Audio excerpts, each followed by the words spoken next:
এক ছিল বিশাল মোটা আর মহা চালাক এক বিড়াল।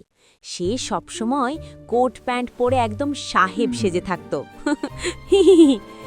একদিন সে দেখল একটা কিউট খরগোশকে।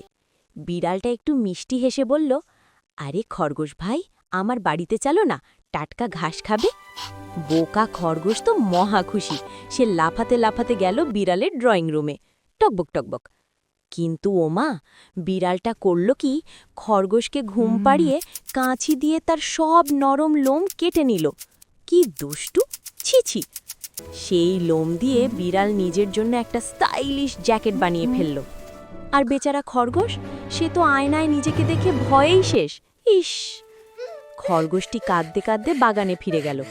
তখন সেখানে হাজির হলো বনের রাজা বাঘ মামা। হালুম! সব শুনে বাঘ মামা রেগে একদম আগুন। সে বলল, দাঁড়াও, এই চোর বিড়ালকে আমি আজ মজা দেখাচ্ছি। বাঘ মামা সোজা গেল বিড়ালের বাড়ি। বিড়াল তো বাঘ দেখে ভয়েই কাঁপছে। থাপ্পাস! বাঘ মামা এক থাবায় বিড়ালকে ধরল আর জ্যাকেটটা টেনে খুলে নিল।